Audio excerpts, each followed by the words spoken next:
Welcome to the U.S. Kiss Vinyl Reference YouTube channel. Please like and follow us on Facebook, Instagram, and YouTube.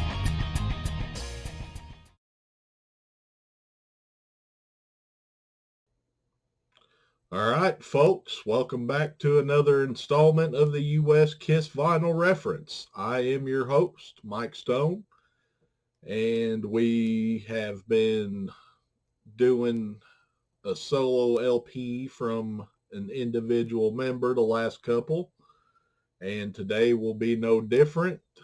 This one, our focus is going to be on Peter Criss on the drums.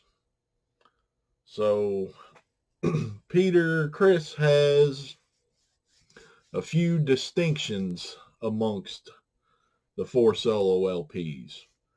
Number one, he's easily got the rarest U.S. label variation of the 4 solo albums.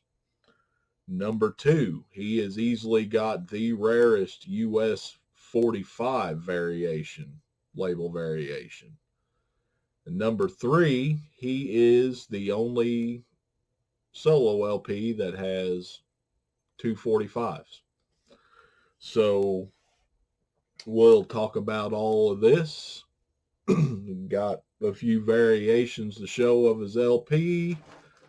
Got some 45s to show, of course.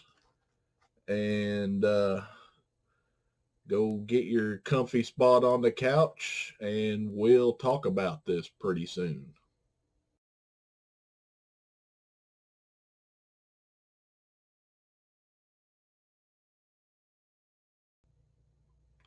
All right, so Peter Criss.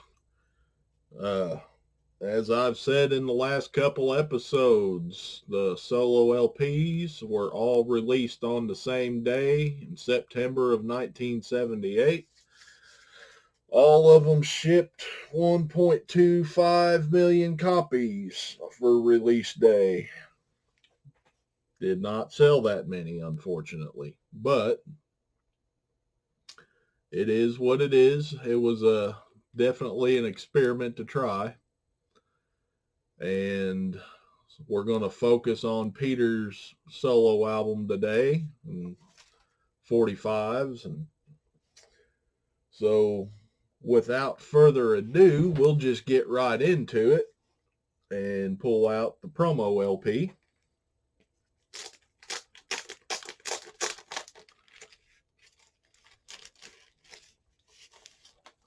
So on this particular variation here, you can see that there is a promo stamp on the front of the jacket.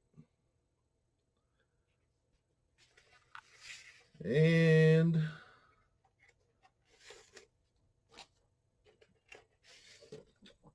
as with all of the first issue of the solo LPs, they all came with this custom inner sleeve here.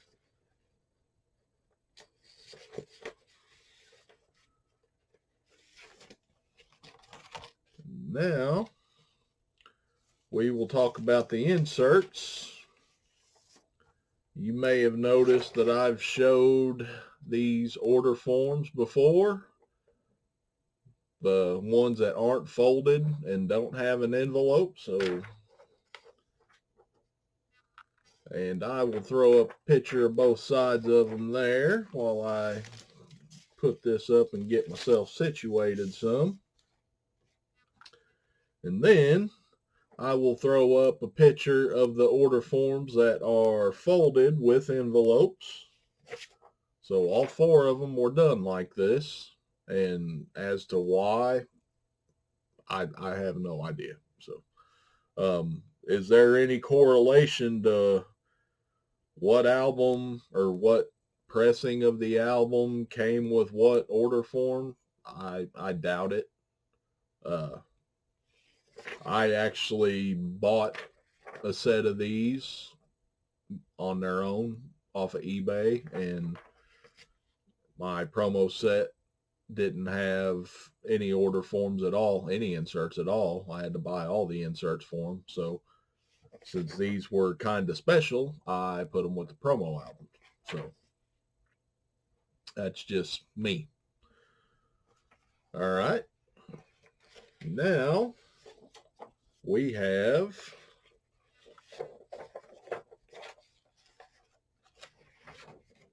Peter's version of the interlocking poster that all four come together and create a giant mural. And then exclusive to Peter Criss's LP, we have a credit sheet. This credit sheet was only in Peter's album. The other three did not get one. And, you know, I said the other day about how the goal behind designing the solo albums was uniformity. Well, this kind of throws that off track. So now, with these credit sheets, there are two different variations of those. And it's all in what you got written down in this corner here. And I will fly both of them up right here so you can see them. And that is literally all you have as far as a variation for that. These inserts will be with both the promo and the stock copy. There's no difference in inserts, meaning they don't have any special marks between one or the other. You know, it's not like you can see this insert and say this goes with a promo and this one goes with the stock copy. It doesn't work like that. So, gold stamp on the front of the jacket, as I've shown before.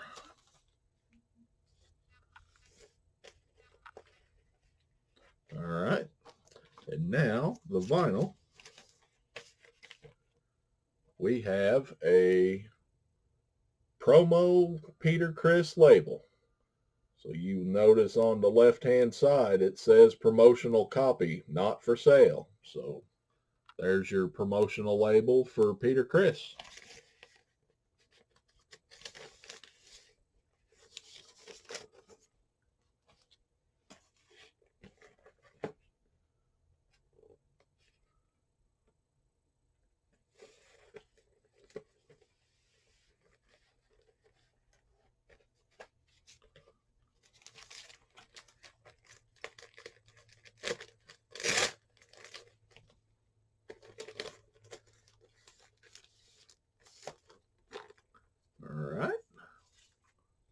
Now, I will show you another promotional variation.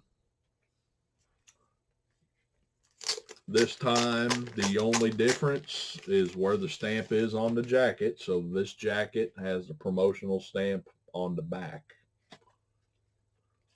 And it's hard to tell. I have to get this one back out.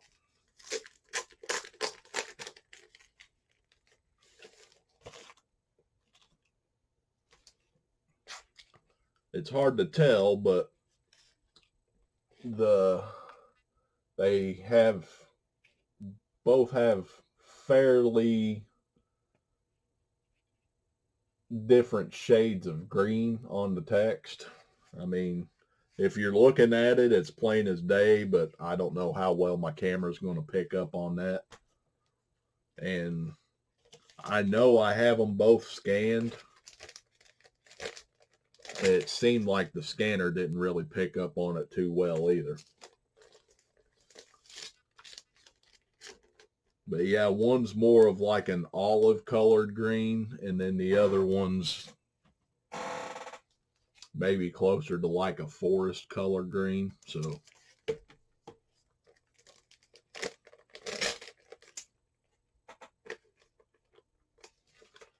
but between the two of them, the inserts are the same, inner sleeves the same, labels the same. Just the placement of the stamp on the jacket is the only thing that changed. The only reason why I picked up that second one was because I had at least two promo copy variations of the other three. And so my OCD wouldn't let me have just one Peter Criss and then 2 Pauls, 2 Aces, and 3 Jeans. So I saw that one for a pretty good deal, and I went ahead and bought it.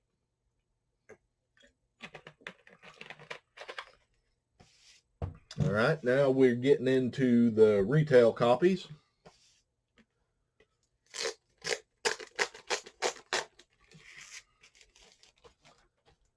And again, the same inserts as the promo, but I do have the folded with an envelope there to show, even though I dropped in pictures of it a few minutes ago.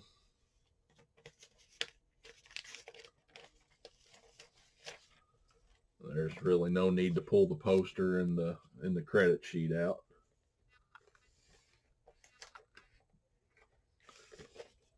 Now the vinyl. So the vinyl looks just like the promo, except there's no promo text. So that's just a stock copy Peter Criss label.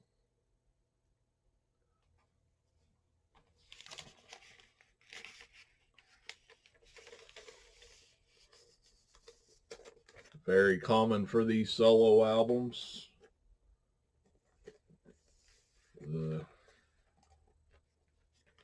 For the most part, these solo albums are not hard to find at all.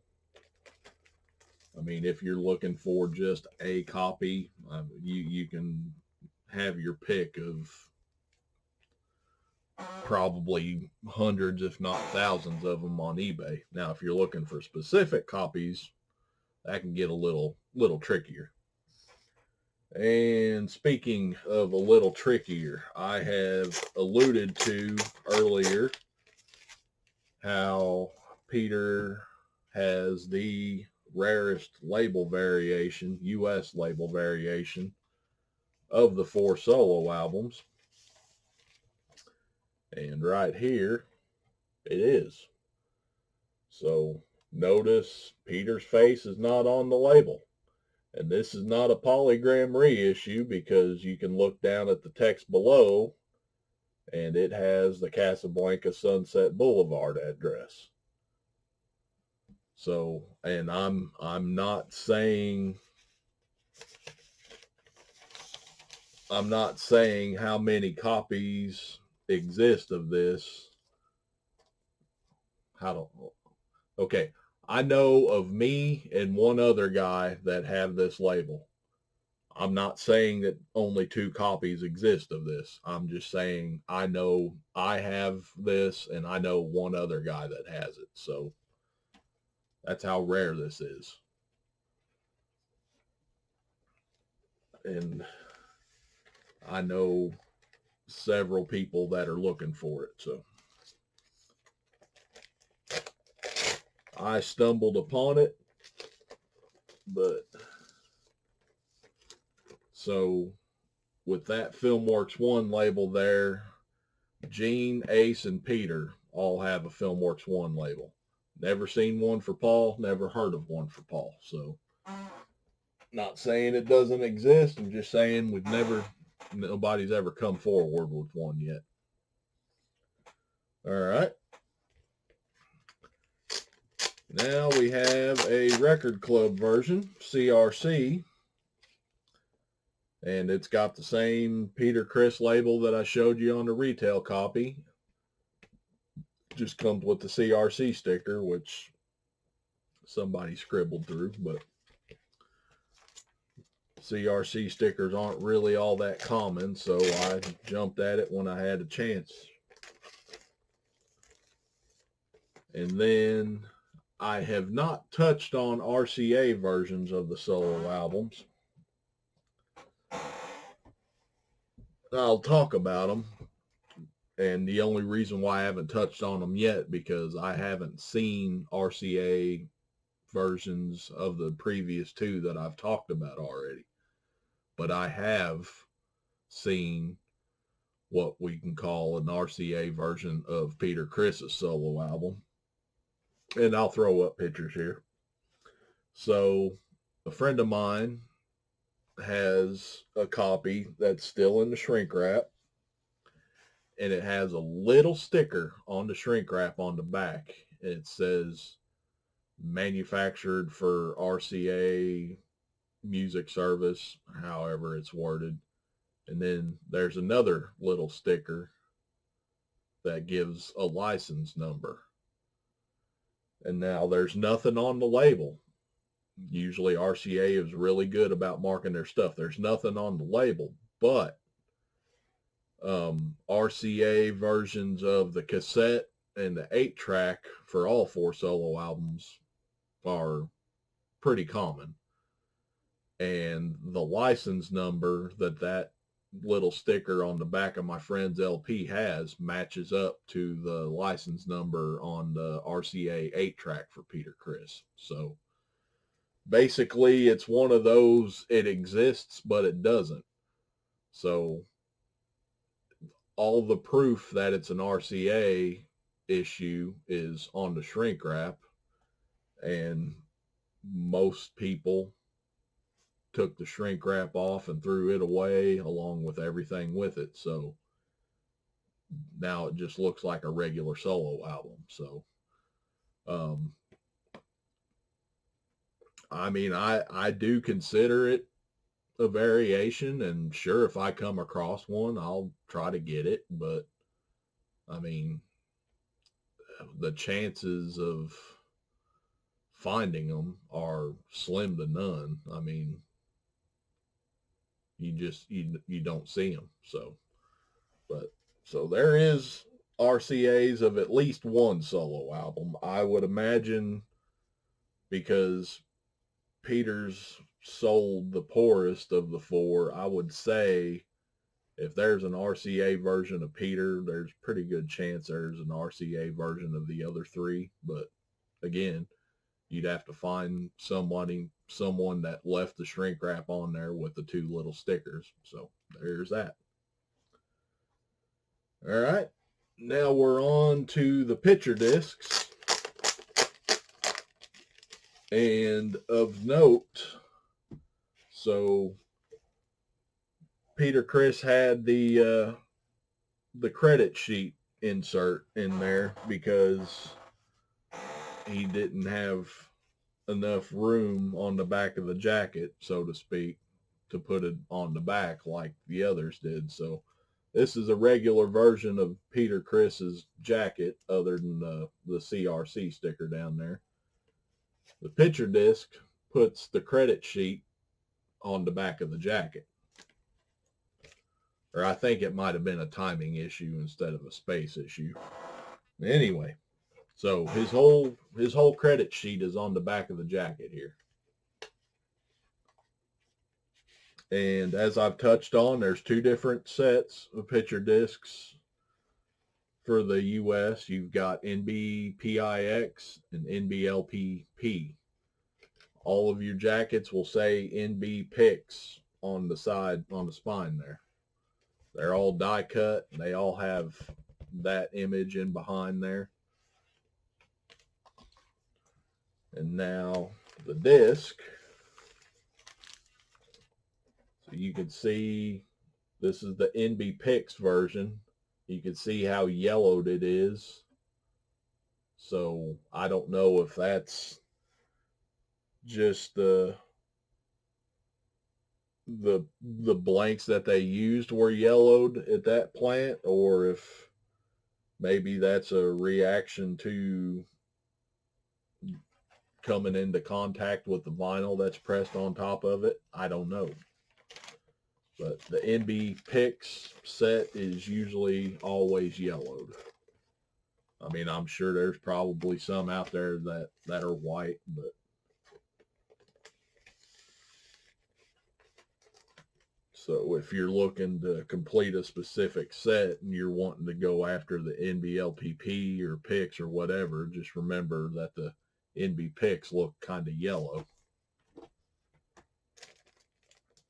And I really don't have an opinion on which set is rarer than the other. I know the NB Picks set was the last set for me to finish, but that's probably just down to the timing on my part. So I bought one set in one shot and then put together the other set. So now we're looking at the NBLPP set. And again, the jacket will say NB Picks on the spine, even though no matter which picture disc you're looking at. You can see on this one that the image is quite a bit wider. So, and then I'll throw up an image of both of them together showing the bottom. You can see down here at the bottom part, it'll say NBLPP or NB Picks and then the catalog number. So as to why there's two different catalog numbers for these, I don't know. I have a feeling they was just pressed in two different pressing plants. I don't know why they have two different catalog numbers. It's kind of weird for two different catalog numbers to be released at the same time. So, all right.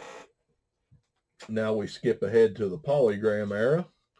So we know all about the issues that have the printed barcode on the back, as I've said in all the other episodes. We have a series that came right before that. We call it the Filmworks 2 series.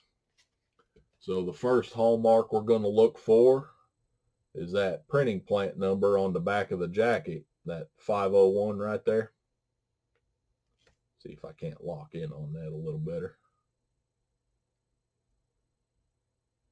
Yeah, that's good enough. So that's a printing plant. That just identifies where the jacket was printed. Most of them will come with a Filmworks inner sleeve. No inserts. These were done on the cheap. Polygram's just looking to make their money back on their investment here and when they bought Casablanca out. So now we've got the Filmworks 2 label.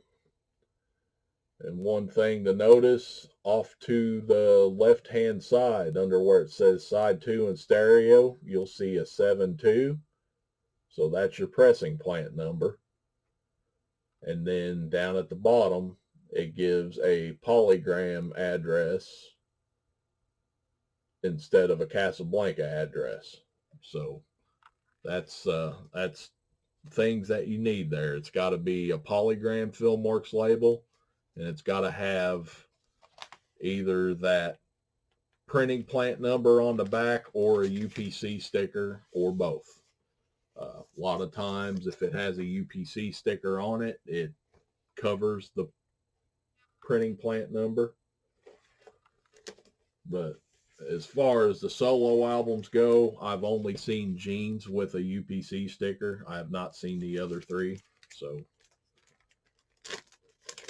it could exist, but Gene is the only one I've seen. And now we've done the Filmworks 2 series from 1983 to 1984. Now we'll do the Filmworks 3 series from 1985 to 1990. As I showed in the Ace episode, solo albums came a little bit later in 1985. I showed that record divider that was current for Crazy Nights, and the solo LPs weren't on it. So at least in 1987, these haven't been reissued yet. So anyway, got a printed UPC on the back of the jacket, and they come with a cheap plastic inner sleeve that comes out a lot of times when I pull the record out. Sometimes you'll have that Sound Saver sticker on the shrink wrap. And then the Polygram Filmworks label. If you look at the left under stereo side B, there's a number 49. That's a pressing plant number. Also on the right, you'll notice that there is a Polygram catalog number at 422-826-917-1 instead of NBLP 7122. And then at the bottom, you have a Polygram address. So there's that to take in. This is the Filmworks 3 version.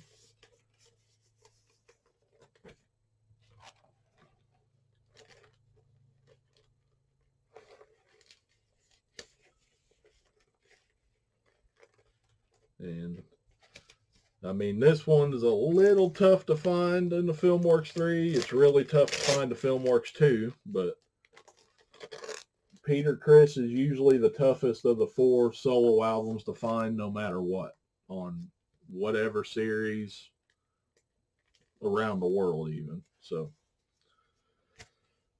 there is a variation of the Filmworks 3. And the variation is on the label, and I'm not going to bother pulling the second one out. I'm just going to put 2 images up side by side. And notice on one, if you read the address, it'll have, one will say New York, NY. So like New York City, and then NY would be the abbreviation for the state. The other one will have NY, just an abbreviation for the city and the state. So that's a neat little variation to look for. And I only picked up on that a couple of years ago. So I was just about to get rid of, I had what I thought was a spare copy, and I was just about to get rid of it. And I was comparing everything to see which one was overall better for me to keep, and I noticed that variation. So, and then the last US variation, because I'm not showing the solo box from 2018, that I showed that in the Gene episode. But this is from Kisteria in 2014. So the jacket got recreated. And then the inner sleeve got recreated for all 4 of them. And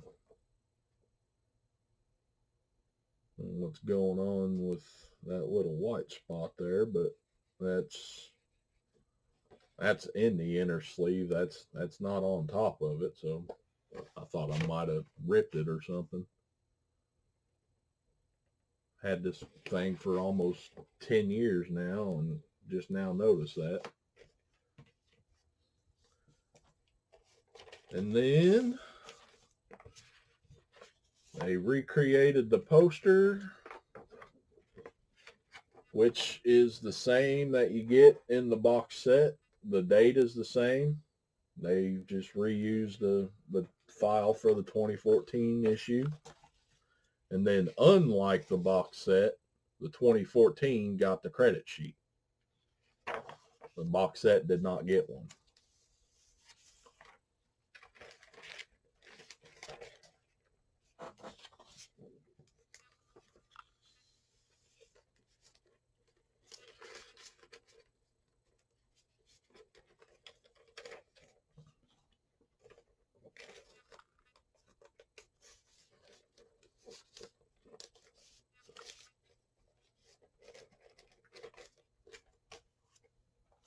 And the vinyl. It was reissued on a custom Peter Criss label. You can see the Mercury logo down at the bottom. That will help you to distinguish it from a vintage copy. And the solo albums were not exclusive to Kiss-Area, so you could have bought them either in the stores or you could have got them with the box set. So wasn't one of the exclusive titles.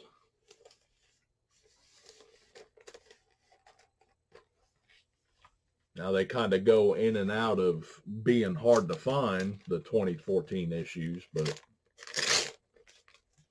they were available at retail.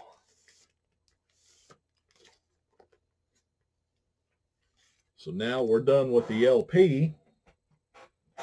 We're going to talk about 45s. So Peter Criss had two 45s. The first one was Don't You Let Me Down, backed with Hooked on Rock and Roll. The 45 was the poorest selling of the four. And I think just due to the poor sales, they issued another 45 to hopefully sell some more. The next 45 was You Matter to Me, backed with Hooked on Rock and Roll as well. So we'll talk about the 45s now. So first up is Don't You Let Me Down. And the promo copy is on a Filmworks label. So there's your mono side. Note that up in the right-hand corner, it says promotional copy, not for sale. And then the stereo side.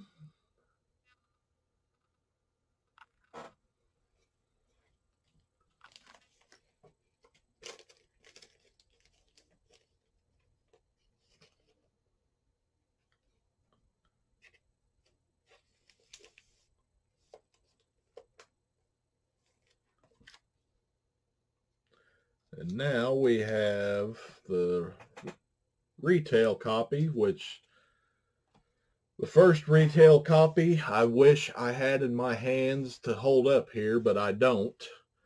I do have a friend that has a copy, and one of these days I am going to find something that I can pry that damn thing out of his hands with. But for now, it's just sitting at his house. So I've talked about Gene and Ace. Well, not Gene, but Ace has a solo 45 that has a camel label. Peter Criss also has a 45 with a camel label that you'll see right here for Don't You Let Me Down. And it is damn hard to find. So it was just, I believe these were all done at one pressing plant. So they had leftover camel labels to get rid of, because the camel label by this point would have been out of phase for almost 2 years. So, but yeah, we have Strutter 78, New York Groove, Don't You Let Me Down, and then Paul's 45, Hold Me, Touch Me. They were all done on camel labels accidentally. And then Christine 16 also has a camel label version, but I believe that was around the time of the transition from Camel to Filmworks. So, but yes, Peter Criss is damn hard to find. So now, getting out a stock copy that I can show. So here is the Filmworks label version of Don't You Let Me Down. And I'm going to point out on the right-hand side under where it says stereo and the catalog number, it says Kiss, Rocksteady Music Incorporated, ASCAP, and then the time. There is no backslash between Kiss and Rocksteady. So there's the Don't You Let Me Down side. And then we got the Hooked on Rock and Roll side.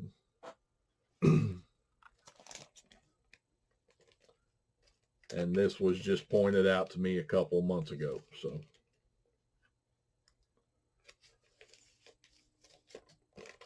and it just so happened that I had a spare copy of the 45 that I probably would have eventually unloaded.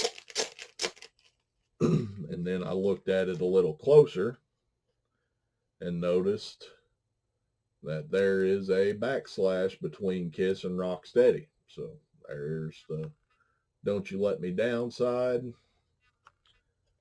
and the Hooked on Rock and Roll side.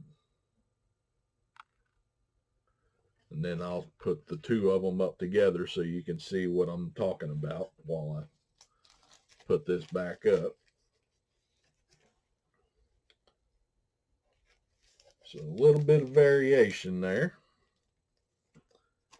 And then we'll jump ahead to the singles box set for a minute. And now there was 2 Peter singles in the singles box set. So the first one, you're going to be expecting me to show a colored vinyl. Well, here's the picture sleeve.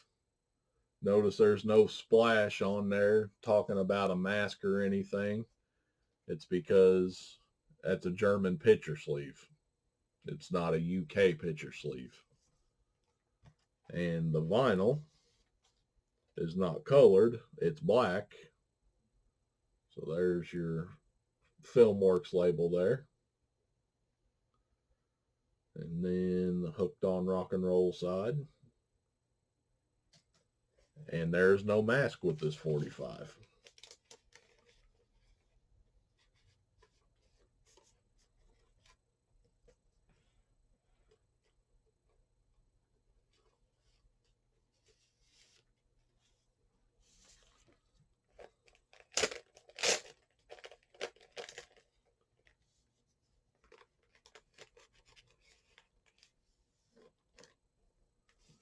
Now we'll go on to the next single, which is You Matter to Me, or as the 45 says, You Still Matter to Me. So we got the promo copy. And notice up at the top right, it says promotional copy not for sale.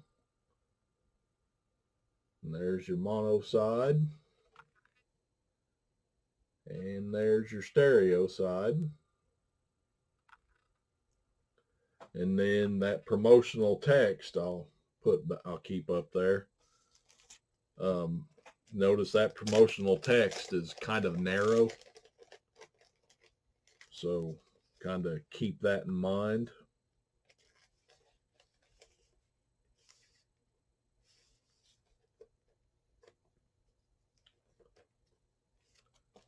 Because I have another promotional copy.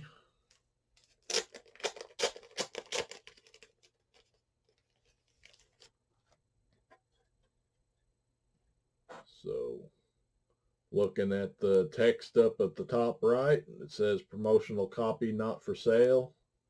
Notice that text is a bit wider. All right, so there's your mono side. And there's your stereo side. And then while I'm putting this back, I'll put the two of them up side by side so you can compare the promotional text on the both of them.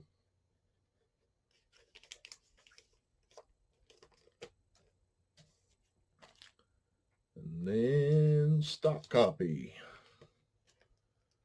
I've only found one US retail copy for You Matter to Me. I haven't found any variation of it. So there's your You Still Matter to Me side.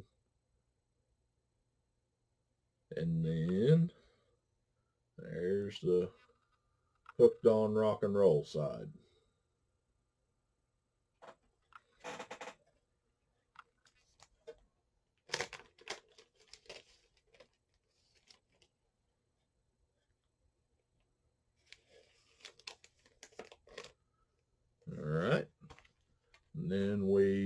visit the singles box set again.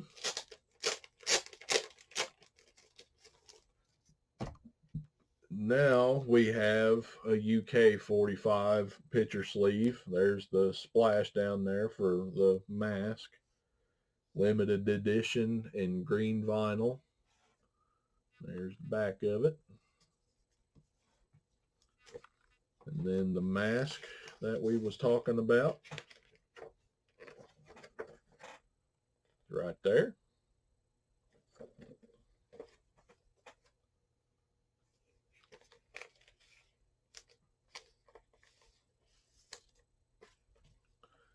And the vinyl, as you can see, is translucent green. And then we'll hold that label up there so it was reissued on a FilmWorks label. There's your "You Still Matter to Me" side. And the "Hooked on Rock and Roll" side. And so that does all the US variations I know of the Peter Criss album and the single that supports it, singles that support it. And that one went by a little quick, so I may reset here in a little bit and go ahead and film one for Paul's episode and be done with the solo albums.